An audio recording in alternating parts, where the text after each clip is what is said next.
आदरणीय पंडित नीलेश भाई शाह मौजूद हैं। हम उनके द्वारा शुद्ध पंचमी के पावन अवसर पर इस मांगलिक अवसर पर सठ खंडागम का रहस्य, उसके विषय की चर्चा का लाभ लेंगे। आदरणीय नीलेश जी। पंडित जी आवाज आ रही है? आ रही।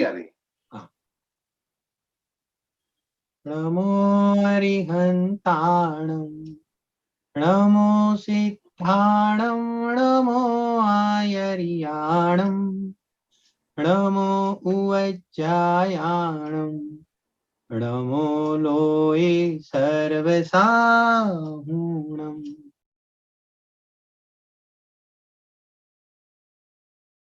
श्रुत पंचमी के अवसर के पूर्व की बेला में सठखंडागम विषय वस्तु पर अपना स्वाध्याय चल रहा है। कल हमने देखा था कि आचार्य देव पुष्पदंत भगवान ने पहला खंड जो जीव स्थान है उसमें 177 सूत्रों की रचना की, और उसके बाद की जो इतनी भी सारी रचना है महाबंधु तक, वो सब आचार्य भगवान भूतबली मुनिराज की है। पहले खंड के अंदर हमने विषय वस्तु थोड़ी टच की थी, देखी थी कि जीव स्थान के अंदर जीव की 20 प्ररूपणाओं के माध्यम से उसका स्वरूप बताया गया है, उसके स्वरूप के ऊपर विचारणा की गई है। हमने देखा था कल गुण स्थान है, जीव समास है, पर्याप्ति, प्राण, 14 मार्गणा स्थान, संज्ञा, उपयोग के, और इस प्रकार से 20 प्ररूपणा के माध्यम से जीवों की कैसे कैसी संसार अवस्था में दशा होती है, जीवों के कैसे कैसे शरीरों का संयोग पाया जाता है, जीवों के कैसे कैसे परिणाम पाया जाता है, उन वगैरह की चर्चा इन 20 प्ररूपणाओं के माध्यम से बताई गई है।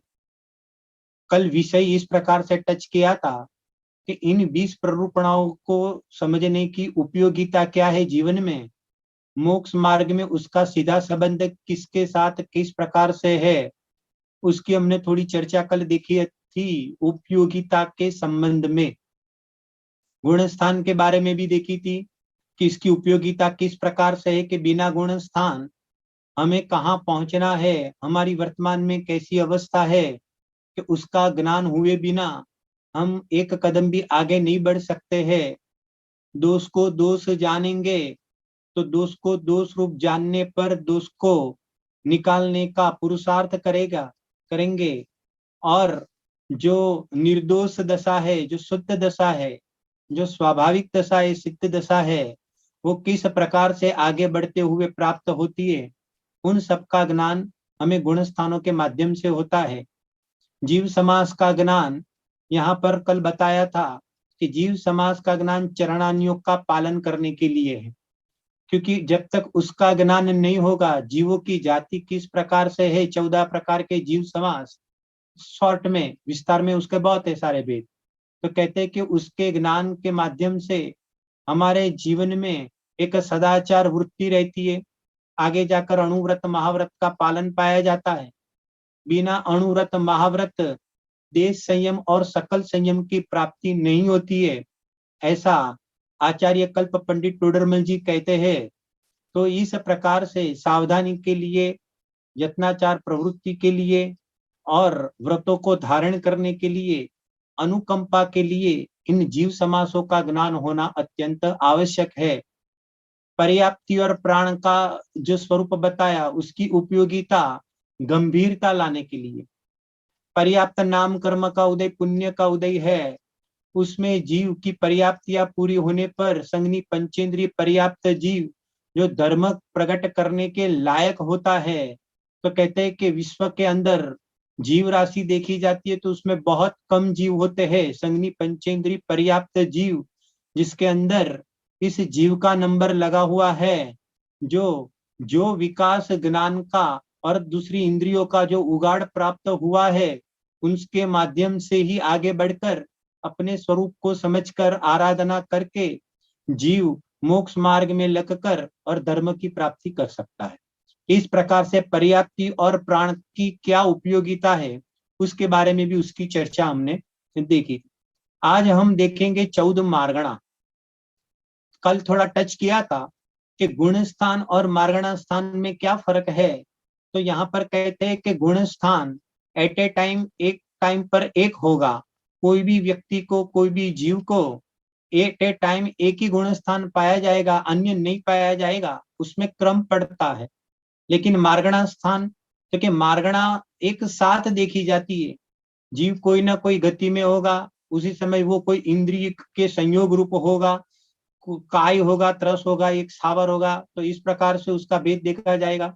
इस प्रकार से कोई ना कोई उसकी कसाई होगी, कोई ना कोई उसकी लेसिया होगी, कोई ना कोई उसका ज्ञान होगा, दर्शन होगा, कोई सम्यक्त्व मार्गणा में खड़ा है, इस प्रकार से संयम मार्गणा में भी वो खड़ा है। तो इस प्रकार से आहारक होगा या अनारक होगा। तो कहने का तात्पर्य यह है कि 14 मार्गणा एक साथ घटित होती है, पाई जाती है। तो इस प्रकार से मार्गणा के स्वरूप को हम समझते हैं। अब थोड़ा सा उपयोग जरा लगाना। थोड़ा सा कल से ही विचार ऐसा किया कि इन विषयों की उपयोगिता क्या। विषय तो थोड़ा थोड़ा, क्योंकि एक समय की मर्यादा होती है, करणानियों का कोई भी विषय खोला जावे तो समय बहुत फास्ट निकल जाता है और अधूरा भी रह जाता है, ऐसा भी प्रॉब्लम आती है थोड़ी। इसलिए थोड़ी सी, तो थोड़े विषयों मतलब के अल्प अल्प टॉपिक लेकर और थोड़ा थोड़ा खुलासा करके उसकी उपयोगिता पर हम भार देते। अभी थोड़ा सा उपयोग और सूक्ष्म करना आप।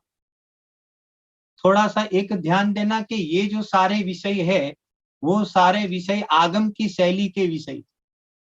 एक आगम की शैली के अंदर जीव की इस प्रकार की जो संसार अवस्था पर्यायों में पाई जाती है, क्योंकि उसकी स्थापना की जाती है, उसके माध्यम से जीव का स्वरूप, जीव का वर्णन बताया जाता है, उसका ज्ञान कराते हैं। लेकिन जो जिनागम हम पढ़ते हैं, तो वो आगम शैली से जो अभ्यास हमने किया है, वो हकीकत में आगे जाकर उसका मकसद क्या है, उसका प्रयोजन क्या है। तो एकमात्र उसका मकसद अपने जीवन में अध्यात्म का रंग चढ़ाने के लिए ये आगम शैली का ज्ञान यहाँ पर करते हैं। थोड़ा फिर से बोलता हूँ, समझ जाना। शास्त्र में आता है कि आत्मज्ञान शून्य, आगम ज्ञान कार्यकारी नहीं है।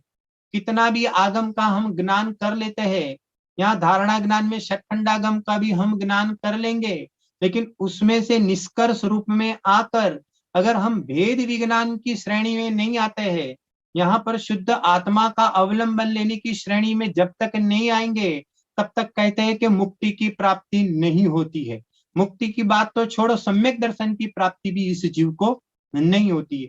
इसलिए मूल मकसद क्या है कि आगम के विषयों को जानकर और स्वपर भेद विज्ञान में लगना और स्वपर भेद विज्ञान पूर्वक अपने आत्मा का हित करना, यही मुख्य उपदेश। इसलिए पंडित टोडरमल जी ने भी 7वें अध्याय के वहां पर व्यवहार आभासी के प्रकरण में जीव अजीव तत्व संबंधी भूल के अंदर बताया, आगम का अभ्यास इतना कर लेता है, लेकिन अध्यात्म के शास्त्र को वो वहां पर कहता है कि वो पढ़ता नहीं है, पढ़ता है तो उसका लक्ष्य इतना आता नहीं है।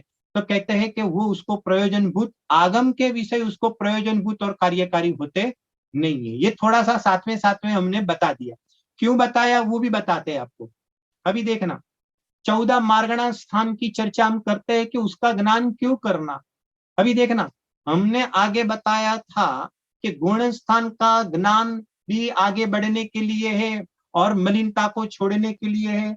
जीव समास यहाँ पर सावधानी के लिए है, पर्याप्ति का ज्ञान गंभीरता लाने के लिए। ऐसे ही यहाँ पर कहते हैं कि गुण मार्गणा स्थानों का ज्ञान एक एक भेद विज्ञान के लिए। थोड़ा सा उपयोग लगाना, जरा क्या कहना चाहते थोड़ा समझना। मूल में बात ऐसी है कि हमें भेद विज्ञान करना है। अभी भेद विज्ञान किसके किसके बीच में होता है, तो वो हम सब जानते हैं कि भेद विज्ञान के अंदर एक अपना शुद्ध आत्मा चैतन्य तत्व जो परम पारिणामिक भाव स्वरूप है, तो क्या उसका तो अहम पना करना है, मतलब उसकी तो जानकारी चाहिए। और नंबर 2, जिससे हमें भेद विज्ञान करना है, मतलब कि जिससे हमें भिन्न अपनी आत्मा को देखना है, तो क्या ऐसे ये जो विकारी भाव है, ये संयोग रूप अवस्था है, या तो ये कर्म दिन यहाँ पर जो परिणामों में जो विचित्रता पाई जाती है अनेक प्रकार की, तो क्या उन सब भावों से हमें भेद विज्ञान करना है। क्यों? क्योंकि हमने कल भी देखा था कि हमारा कोई भी विकल्प उत्पन्न होगा तो उसके अंदर ये कहीं ना कहीं हम खड़े रहेंगे, कहीं ना कहीं हम ये विकल्पों से बंद करेंगे और ऐसी ही मार्गणाओं में हम घूमते रहेंगे। थोड़ा सा एक एक चीज समझते रहना। ये गति मिलती है तो ये सब क्या है? ये गति है, ये इंद्रिया है, ये काय मिलती है, ये सब क्या है?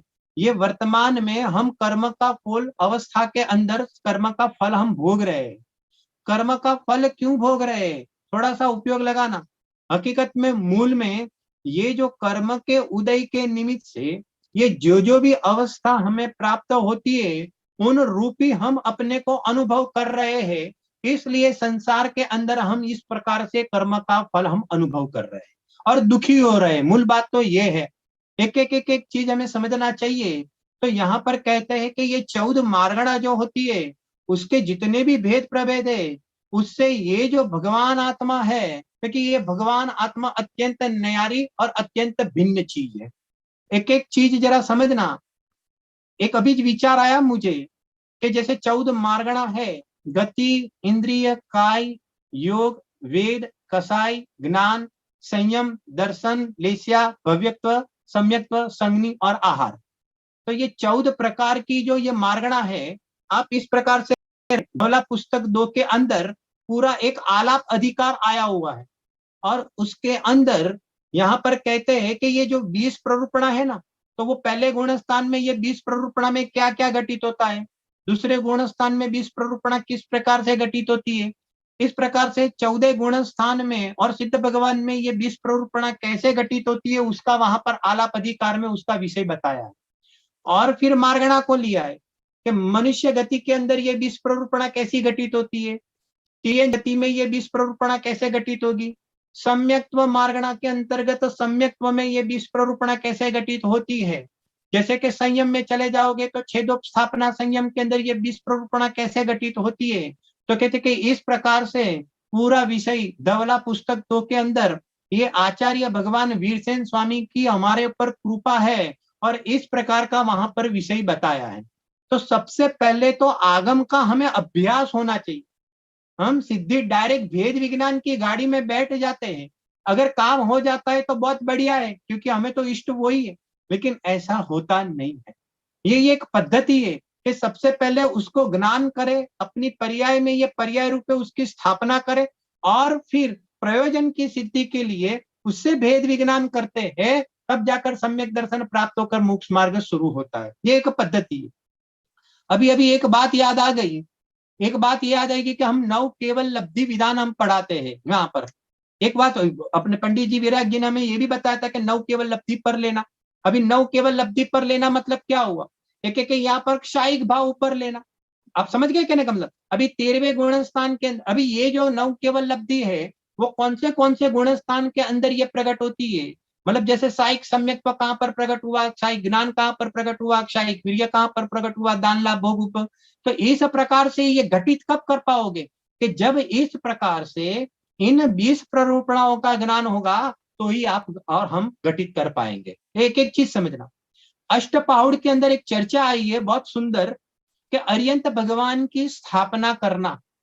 तो अभी अर्यंत भगवान की स्थापना कैसे करना, तो हमारे ज्ञान में सबसे पहले क्या आ जाएगा, एक फर्स्ट क्लास जिनालय मंदिर बना दो और उसके अंदर क्या करो तो क्या भगवान की प्रतिमा यहाँ पर जयपुर में ऑर्डर दे दो और फिर क्या करो, फिर यहाँ पर बाजते और गाजते यहाँ पर क्या लाओ, एक एक प्रतिमा को लाओ और अपने स्थान ऊपर क्या करो, उसकी वेदी प्रतिष्ठा करो और फिर क्या करो, अच्छा मुहूर्त निकाल कर क्या करो, एक पंच कल्याण करा करो, उस भगवान को क्या करो, एक एक उसकी स्थापना करो।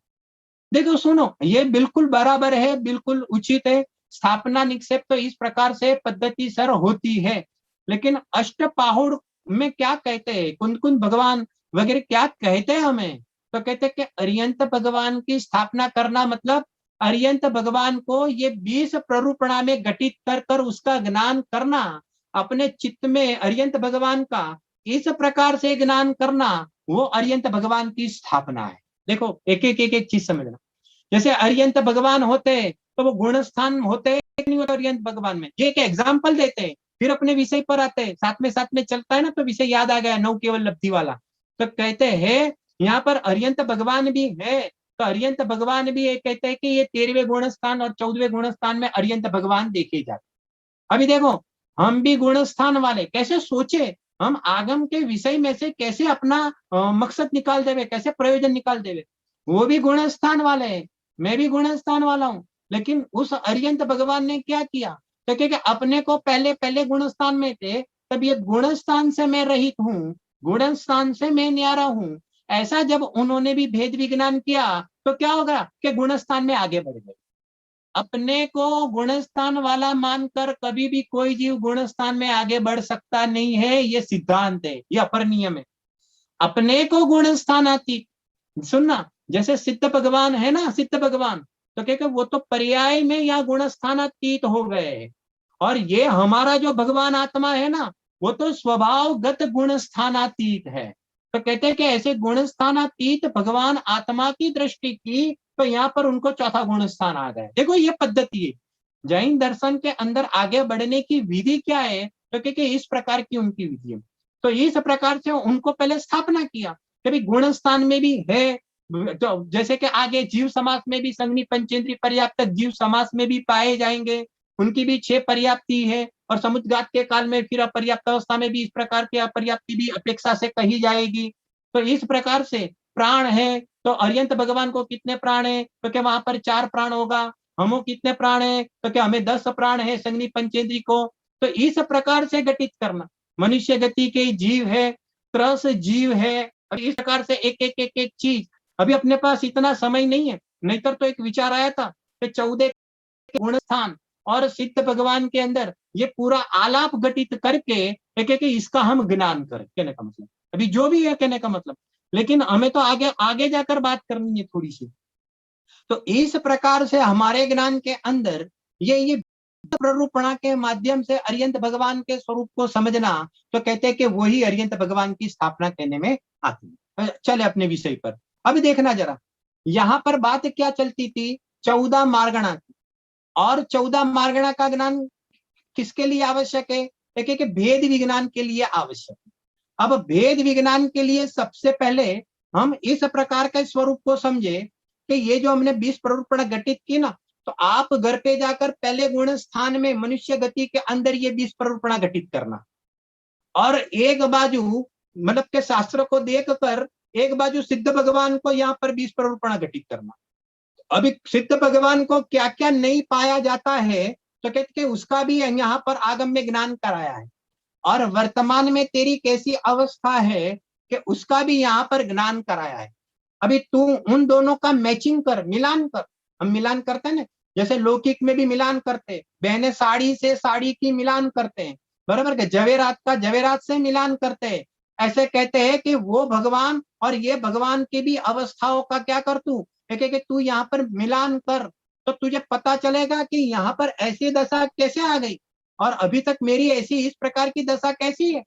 मैं मनुष्य गति का जीव कहने में आता हूँ, और सिद्ध भगवान अभी वो सब गति से रहित हो गए, सिद्ध गति में आ गए हैं, तो क्या उन्होंने ऐसा क्या किया। तो इस प्रकार से हर प्ररूपणा के अंदर सोचकर भेद विज्ञान करेंगे तो निखर कर बाहर आएगा ज्ञान के वास्तविकता में मैं अब तक अपने को क्या समझता हूं, क्योंकि सिद्ध समान सदा पद मेरो, बराबर है कि नहीं। तो यहाँ पर कहते हैं कि मैं चैतन्य शुद्ध, वो तो अवस्था में प्रकट हो गए, लेकिन ऐसा स्वभाव, ऐसा ध्रुव स्वभाव, तो कहते हैं कि ये सिद्ध समान, तो कहते ऐसा मेरा चैतन्य स्वभाव, द्रव्य स्वभाव, कहते मेरा द्रव्य स्वभाव भी ऐसा है, जो पूर्ण होने पर जैसे सिद्ध भगवान हो गए हैं, ऐसे पूर्णता पर मैं भी इस प्रकार की सिद्ध अवस्था प्रकट करता हूँ। इस प्रकार का मिलान करेंगे तो कुछ हासिल होगा। अभी देखो गति मार्गणा के अंदर भेद विज्ञान क्या करोगे, गति मार्गणा के अंदर, अभी गति मार्गणा हम प्रश्न पूछते हैं कि आपको कौन सी गति, आप अभी कौन सी गति में हो, जवाब बिल्कुल सही भी आ सका है पर्याय अपेक्षा से, कि मनुष्य गति में है, उसका पहले पर्याय अपेक्षा से स्वीकार करते हैं, फिर आगे। लेकिन सुनना जरा, मनुष्य गति के ज्ञान के साथ ये मनुष्य गति का ज्ञान सच्चा तब ही कहलाएगा कि मैं हकीकत में गति रहित हूं, मैं तो चैतन्य की गति वाला हूं। ऐसा जिसको ज्ञान यहाँ पर सम्यक हुआ है उसको ही मैं मनुष्य गति वाला हूं, ऐसा व्यवहार ज्ञान उसको सच्चा कहने में आएगा। ये गुरुदेव श्री की देन है हमें, कि गुरुदेव श्री ने हर जगह पर व्यवहार नहीं के कथनों में भी परमार्थ कैसे निकालना, अपनी आत्मा का कल्याण करने के लिए हर समय हर निष्कर्ष में से भगवान आत्मा को निकाल देना, ये जो दृष्टिकोण है वो पूज्य गुरुदेव श्री का है। हमें इस प्रकार से उसका स्वाध्याय करना चाहिए। समय सार ग्रंथादिराज में चले जाओगे 50 से 55 नंबर की गाथा के अंदर, तो उसके अंदर भी 29 बोल का उकरड़ा पूज्य गुरुदेव श्री फरमाते थे। तो क्या 29 बोलों से भेद विज्ञान कराया, तो ये 29 बोलों में ये सब आता है कि नहीं? और फिर बताया मैं मार्गणा स्थान वाला नहीं हूँ, मैं गुण स्थान वाला नहीं हूँ, मैं बंद स्थान मेरे में नहीं है, उदय स्थान मेरे में नहीं है। अब ये मेरे में नहीं है, मेरे में नहीं है, लेकिन उसका स्वरूप क्या है, उसका ज्ञान होगा तो एक अलग प्रकार से भेद विज्ञान का आनंद आएगा। नहीं तो सूक्ष्म ज्ञान रहेगा बिना अभ्यास का। ऐसे नहीं, ज्ञान होता है वो लस लसा हुआ रहना चाहिए, मतलब कि एक जगमग जगमग वाला होना चाहिए, उसमें सारे गे इस प्रकार से जल के कि आसानी से यहाँ पर भेद विज्ञान हमें सहज उपलब्ध हो जाए। अभी देखो आगे, देखो एक एक इसमें तर्क युक्ति लॉजिक कितनी काम कर रही है। अगर मैं मनुष्य ही गति वाला होता, सुनो स्वभाव से ही मनुष्य गति वाला होता, तो कभी मैं नारकी नहीं होने पाता, कभी मैं तिर्यंच नहीं बनता, अब सुनो कभी मैं देव नहीं बनता, एक ही गति रूप रहता। लेकिन हम आगम के आलोक में देखते हैं कि अपने अपने परिणामों के फल अनुसार यह जीव अलग अलग गतियों में जाता है। तो ये अवस्था वाले भेद है, वो कर्मकृत है, हकीकत में चैतन्य स्वभाव से, और उसका कोई भी मेल खाता नहीं है। मैं तो चैतन्य पारिणामिक तत्व हूं, और ये गतियां क्या है, तो क्या कर्म के उदय के निमित्त से मिलने वाला वो फल है। और फल कहाँ पर मिलता है, वो फल पर्यायों में पाया जाता है, चैतन्य स्वभाव में उसका फल देखा जाता नहीं है। इस प्रकार से गतियों का ज्ञान कर कर गतियों से भेद विज्ञान हमें करना चाहिए। चलो आगे, इंद्रिय मार्गणा। इंद्रिय मार्गणा में क्या बताया कि भाई द्रव्य इंद्रिय का भी स्वरूप बताएंगे, भाव इंद्रिय का भी स्वरूप बताएंगे, तत्वार सूत्र में चले जाएंगे तो इसके अंदर भी इस प्रकार की स्टाइल से वहां पर बताएंगे। लेकिन यहाँ पर तो कहते हैं कि ये इंद्रिया, ये द्रव्य इंद्रिया है, वो तो पौद्गलिक परिणाम है, शरीर परिणाम को प्राप्त है। शरीर नाम कर्म के उदय में ये पर्याप्तियों में इस प्रकार की इंद्रियों की रचना हुई है। और ये भावे इंद्रिया है, वो क्या है, एक एक खंड खंड ज्ञान है, क्षयोपम ज्ञान है। इन दोनों का ज्ञान करके क्या करना, एक एक ये पौद्गलिक परिणाम को प्राप्त, ये द्रव्य इंद्रिय से भी भेद विज्ञान करना, और ये खंड खंड ज्ञान जो भावेंद्रिय ज्ञान है, क्योंकि उससे भी भगवान आत्मा का उस खंड खंड ज्ञान से भी भेद विज्ञान करना।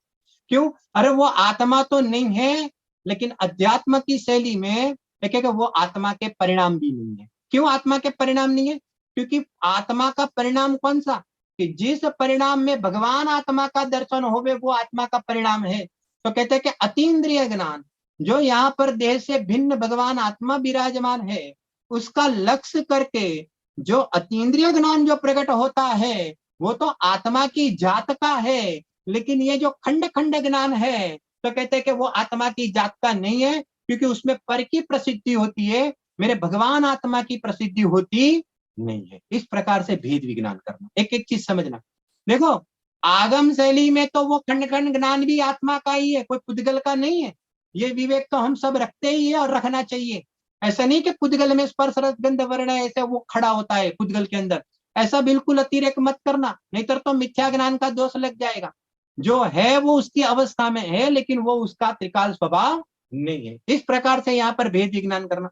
चलो आगे, गति इंद्रिय काय, एक एक आत्मा कौन सी काय में, त्रस वाला है कि स्थावर वाला है, कि भाई साहब आप किसकी बात करते हो, एक हम आत्मा की बात करते हो, तो आत्मा को काय ही नहीं होती है, एक नहीं होती है तो कौन सी होती है, एक एक ज्ञान काय होती। ये कौन सा शब्द है, ज्ञान कर, ज्ञान शरीर 6 डाला में आता है ना, कहने का मतलब कि सिद्ध भगवान को कौन सा शरीर है, कि सिद्ध भगवान को ज्ञान शरीर है।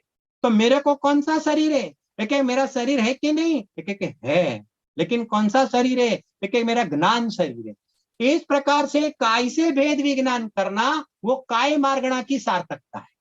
काय मार्गणा की ज्ञान की सार्थकता कब, कि काय मार्गणा के ज्ञान की सार्थकता कब, कि अवस्थाओं के अंदर इस प्रकार की त्रस काय तो पाई जाती है, लेकिन भगवान आत्मा त्रस नहीं है, वो तो उससे न्यारा है। और ये जो त्रस काय है उसका संबंध तो ये त्रस नाम कर्म की प्रकृति के साथ उसका संबंध है, मेरे साथ नहीं है। इस प्रकार से भेद विज्ञान करना, तो कहते हैं कि वो क्या है, एक एक काय मार्गणा के ज्ञान की यहाँ पर एक एक साथ। इस प्रकार से चलो स्थावर और त्रस, साथ में वैराग्य भी जगाओ। अरे न जाने कितनी कितनी स्थावर पर्यायों में ये जीव ने जन्म धारण कर लिया। पृथ्वी का है, जल का है, अग्नि का है, वायु का है, वनस्पति का है, ये पृथ्वी है, ये सारी स्थावर पर्यायों में प्राप्त किया। और ये त्रस्त पर्याय का काल 2000 सागर है। इस प्रकार का चिंतन वैराग्य जगाने के लिए, देखो पर्यायों का ज्ञान वैराग्य जगाने के लिए, और स्वभाव का ज्ञान कि इसको अपनाने के लिए। क्या कहा फिर से, पर्यायों का जो ज्ञान होता है वो वैराग्य जगाने के लिए होता है, मल को दूर करने के लिए होता है। और स्वभाव का जो ज्ञान होता है कि उसमें अहमपना करने के लिए होता है, उसकी महिमा के लिए होता है। तो इस प्रकार का ज्ञान में दोनों ज्ञान होगा, प्रमाण ज्ञान में, तो ये जीव क्या करेगा, एक एक साधना के बलबूते पर वो आगे बढ़ेगा। अभी चलो और गति, इंद्री, काय, और अभी क्या हो गया योग। आप कितने योग वाले हो, अर्यंत भगवान को कितने योग है, दूसरे गुण स्थान में कितने योग है, सिद्ध भगवान को योग है कि नहीं है। योग मार्गणा में जाओगे तो इस सब का ज्ञान हमें करना होगा। 15 प्रकार के योग है, 4 मनोयोग है, 4 वचन योग है, 7 प्रकार के क्या योग है, उसमें कौन निमित्त है, क्योंकि शरीर नाम कर्म का उदय होता है वो उसके अंदर निमित्त होता है।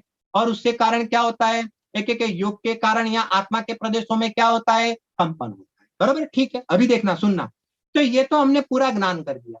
अब उस कंपन से क्या होता है, एक एक कर्मों का आना होता है। ठीक है, बराबर के।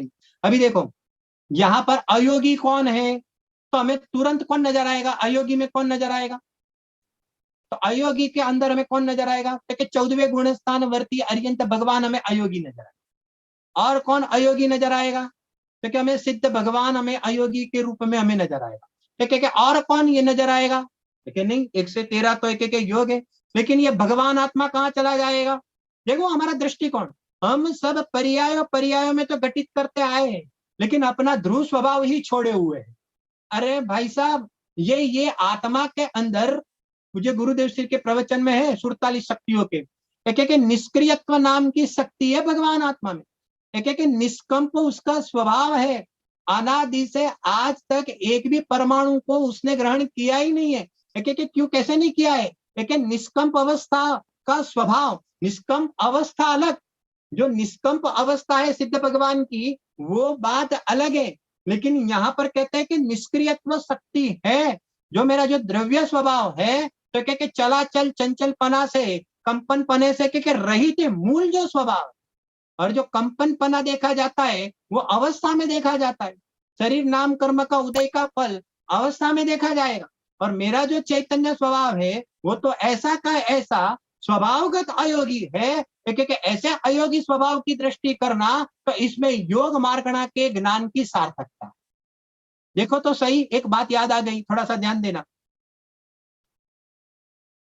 दर्शन आचार्य देव जब भूतबली आचार्य देव और पुष्पदंत आचार्य देव को ये ज्ञान का करा रहे, एक ये सब है ना, महाकर्म प्रकृति प्रावृत्त का यहाँ पर ज्ञान करा रहे हैं, बराबर है कि नहीं। इसमें से ये सारे विषयों का यहाँ पर भूतबली आचार्य देव ने, मतलब कि और पुष्पदंत आचार्य देव ने उसकी रचना की। थोड़ा सा ध्यान देना, जब यहाँ से दर्शन आचार्य देव जब इन 2 मुनि भगवंतों को ज्ञान कराते हैं, उस समय ये उपयोगात्मक उपयोग लगाकर ये मार्गणाओं का ज्ञान करते हैं कि नहीं करते, देखिए बिल्कुल करते हैं, क्योंकि उसकी तब तो धारणा बनी, और धारणा के अनुसार ग्रंथों की मतलब रचना होगी, और वो हमारे तक पहुंची। जैसे योग के 15 भेद है, ऐसा दर्शन आचार्य देव ने भूतबली आचार्य और यहाँ पर पुष्पदंत आचार्य देव को भी उसका ज्ञान कराया कि नहीं कराया, देखिए बिल्कुल कराया। उन्होंने ज्ञान किया कि नहीं किया, किया। एक उसके साथ दूसरा भी ज्ञान उनको था कि नहीं था, एक था।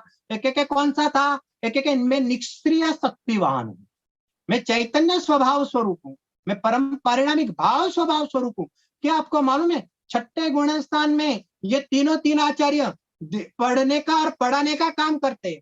पर्यायो भेद के माध्यम से, गुणस्थान भेद के माध्यम से, मार्गणा भेद के माध्यम से यहाँ पढ़ने का और पढ़ाने का काम करते हैं। और यहाँ पर अंतर्मुहूर्त के अंदर डुबली लगाकर क्या करते हैं कि अपने भगवान आत्मा का ज्ञान करते हैं। देखो तो सही, अनुभव की अपेक्षा से बात है, भगवान आत्मा का ज्ञान तो उनको अपनी धारा में निरंतर बह रहा है, लेकिन उपयोगात्मक अपेक्षा से बात कर दो। जिस समय आचार्य भूतबली स्वामी यहाँ पर 4 गति का ज्ञान करते हैं, थोड़ा सा ध्यान देना, तो उस प्रकार उस समय मैं गति से भिन्न हूं, तो कहते हैं कि वो भी साथ में ज्ञान लाकर विकल्पात्मक भूमिका के अंदर वो एरिया में भी आकर, और फिर ऐसा गति से पार जो अंदर में चैतन्य स्वभाव है उसकी दृष्टि करके वापिस यहाँ पर उपयोग लगाकर लक्ष्य करके वो सातवें में चले जाते कि नहीं चले जाते। उसका मतलब मैं ये क्यों बताना चाहता हूं मालूम है कि ये गुणस्थान मार्गणास्था का ज्ञान, सुनो, आपकी स्वरूप साधना में बाधक नहीं है। हाँ, अपेक्षा अलग बात है, ऊपर ऊपर अंदर में स्थिर होने के लिए ये विकल्प भी बाधक है, अभी वो अपेक्षा से मैं बात नहीं करना चाहता हूं, लेकिन वो सहजता से उसके ज्ञान करते जाते हैं और उससे रहित अपने भगवान आत्मा को यहाँ पर कहते हैं कि उपयोगात्मक देखते भी जाता है। छठा सातवां, छठा सातवां, छठा सातवां, छठा सातवां, देखो तो सही, छठे गुण स्थान में गति खिलती है, तो यहाँ पर सातवें गुण स्थान में गति रहित भगवान आत्मा खिलता है।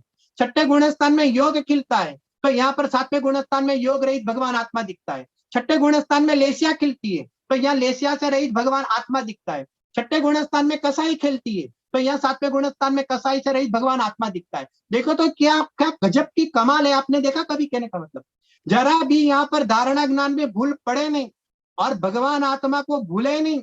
ऐसे यहाँ पर आगम का ज्ञान पूर्वक अध्यात्म के अंदर स्वानुभव में कैसे डुबकी लगाते होगे कि कैसे उसके यहाँ पर नृत्य होती होगी, आपने कभी सोचा है? कहने का मतलब इस प्रकार से ये सब भार नहीं है। आज हम सब मतलब कि ये हमारे दूसरे बड़े विद्वान ये सब लोग ये सब क्या करते हैं, ये श्रुत पंचमी के दिनों पे आगे पीछे के दिनों में हमें सठखंडागम की एडवर्टाइज करते हैं। और ये जो सठखंडागम की जो एडवर्टाइज है तो ये क्यों करते हैं, ये जत जीव इस मनुष्य पर्याय को अपने उपयोग को इस सठखंडागम में लगाकर अपने परिणामों में विशुद्धि लाए। हम सब अपने परिणामों में विशुद्धि लाने के लिए ये सठखंडागम का स्वाध्याय सुनना ये मात्र ज्ञान कराने के लिए नहीं है। मैंने पहले दिन भी बोला था, ये ज्ञान पूर्वक अरे ध्यान लगाने के लिए, अपनी सूक्ष्मता अपने उपयोग की सूक्ष्मता के लिए ये सठखंडागम का स्वाध्याय। लेकिन हमारे पास तो ज्ञान कम है, हमारे पास तो इतनी बुद्धि नहीं है, तो हमें इतना बड़ा सठखंडागम का ज्ञान कैसे होगा। मैं एक बात बता देना चाहता हूँ, सुनो आप सब लोग ध्यान लगाकर सुनो। जिसको आज की तारीख में मोबाइल चलाना आता हो वो सठखंडागम का अभ्यास कर सकता है, दैट्स ऑल। कहने का मतलब क्या कहा, फिर से बोलता हूँ, जिसको मोबाइल चलाना आता हो, ये एप्लीकेशन डाउनलोड करना आता हो, प्ले स्टोर में जाकर वो ऐप लेना आता हो, ये सब फॉर्मूला आता हो, और बोले कि मुझे सठखंडागम का ज्ञान मेरे पास नहीं है, तो कहते हैं कि ये क्या है, अपने आप छल कर रहा है। इतना ज्ञान पर्याप्त है, जितना मोबाइल चलाने का आता है इतना ज्ञान पर्याप्त है। इतने ज्ञान के अंदर अरे तू एक बार इसका स्वाध्याय करेगा। अरे सुनो, एक बात मुझे याद आ गई, पंडित टोडरमल जी ने गोमटसार जीवकांड कर्मकांड की टीका लिखी सम्यक ज्ञान चंद्रिका, और लिखते लिखते ऐसा बताया गया कि वो 6 महीने तक यहाँ पर कहते हैं कि सब्जी में नमक डाला है कि नहीं डाला है वो भूल गए थे। बराबर है कि नहीं? कहने का मतलब मुझे ऐसा ख्याल आया कि एक बार तू सठखंडागम का तू स्वाध्याय तो कर। अरे एक बार भी सठखंडागम का स्वाध्याय करेगा तो पहले खंड में तू नमक भूल जाएगा, दूसरे खंड में तू बीवी बच्चे भूल जाएगा, और तीसरे खंड तो आते आते क्या करेगा, अरे कि मैं गति वाला हूँ, ये मार्गणा वाला हूँ, ये मैं योग वाला हूँ, वो सब भूल कर क्या हो जाएगा कि उपयोग इतना सूक्ष्म हो जाएगा कि शुद्ध निश्चय नहीं के विषयभूत भगवान आत्मा तेरा लग जाएगा। देखो कहने ऐसे ही तो परिणामों की विशुद्धि हो जाती है। कहने का मतलब तो इसलिए हम एडवर्टाइज करते हैं कैसे भी करके जगत के जीव इसमें वारंबार जुड़े और न एकली पूजा तक सीमित रहे, लेकिन उसका अध्ययन करके अपने परिणामों के अंदर विशुद्धि लावे। हम आगे बढ़ते हैं। कहने का मतलब योग मार्गणा के बाद क्या हो गया, एक वेद वाला है, तो क्या कौन वेद वाला है, एक वेद वाला मैं स्त्री हूँ, मैं पुरुष हूँ, मैं नपुंसक हूँ। भाई साहब ठहरो ठहरो ठहरो, आप किसकी बात कर रहे हो? एक भाई हम तो वेद की बात कर रहे हैं। एक भगवान आत्मा कैसा है, एक भगवान आत्मा अवेदी तत्व है। सुनो जरा एक बात है, अवस्था की अपेक्षा से देखेंगे तो कहते हैं कि ये पुरुष वेद भी अवस्था में पाया जाएगा, नपुंसक वेद, श्री वेद, ये सब पाया जाएगा। अमुक गुण स्थान तक इसके भाव देखे जाते हैं, 9वें गुण स्थान के सवेद भाव तक ये कोई ना कोई वेद देखा जाता है।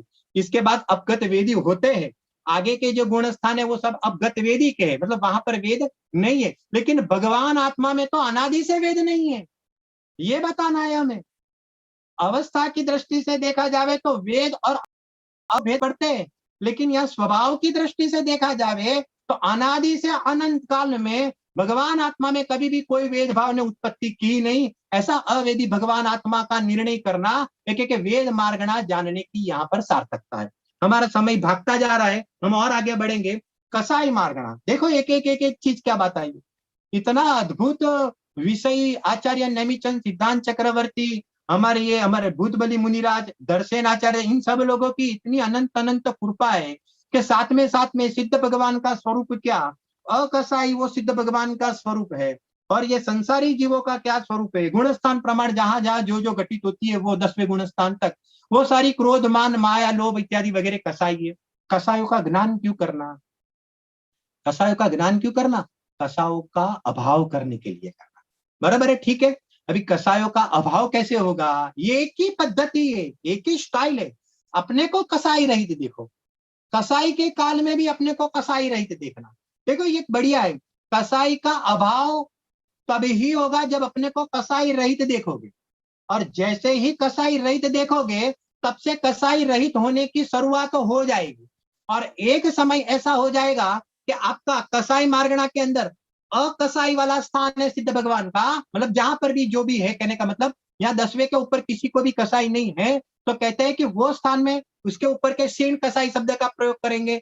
जहां जहां जो जो शब्द प्रयोग लागू पड़ता है वो समझना, कहने का मतलब। तो कहते इस प्रकार की यहाँ पर श्रेणी के अंदर वो जीव आ जाता है। और आगे बढ़ेंगे, ज्ञान मार्गणा।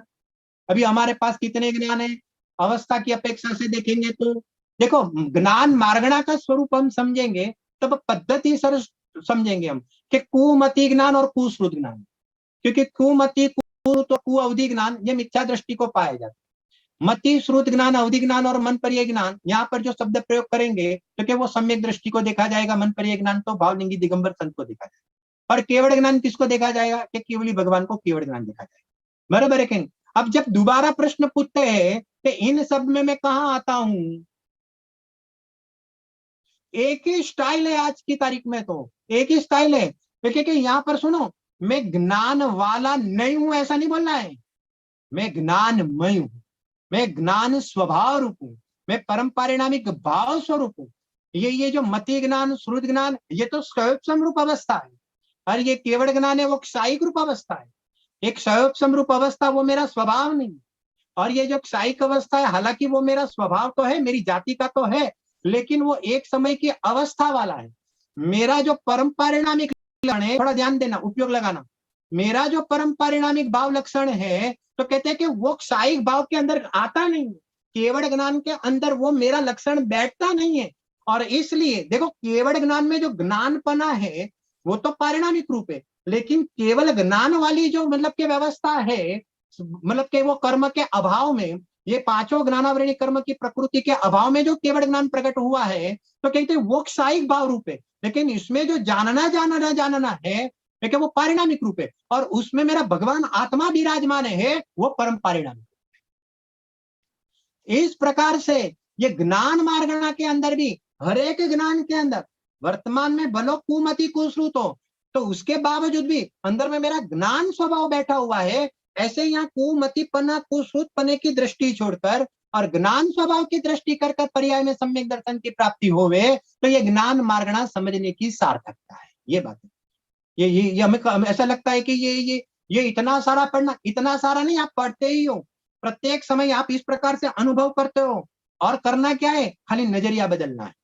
अपने को मति श्रुत वाला देखते हो उसकी जगह पर ये फाइल कर दो बंद, और अपने को ज्ञान रूप ज्ञानमय देखो ये फाइल कर दो ओपन, तो क्या होगा, एक पर्याय के अंदर सम्यक मति ज्ञान और सम्यक श्रुत ज्ञान की प्राप्ति होगी। ऐसे ऐसे हम देखे कहने का मतलब। और आगे बढ़ते, अभी संयम, तो क्या संयम मार्गणा के अंदर तो ये 5 बात भी आएगा, सामायिक छेदोक्तापना परिहार विशुद्धि सूक्ष्म सांप्राय यथा ज्ञान, देश संयम के भी भेद आ जाएंगे, उसके अंदर असंयम के भी भेद आ जाएंगे।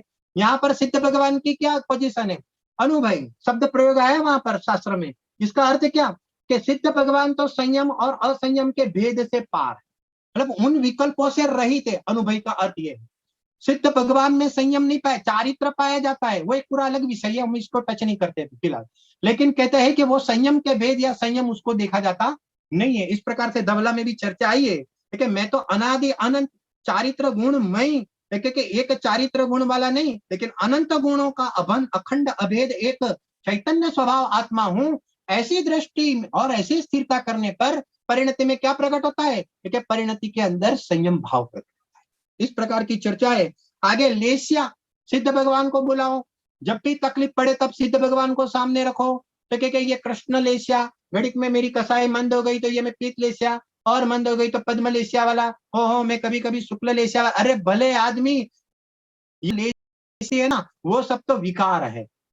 योगों की चंचलता और कसायों का मिश्रण, उन दोनों की मिली जुली सरकार, उसको लेस्या कहते हैं। कि इन सबको छोड़ो, मैं तो अलेस्या स्वरूप। यहाँ पर कहते कोई चंचलपना भी नहीं है और कोई कसाई भी नहीं है।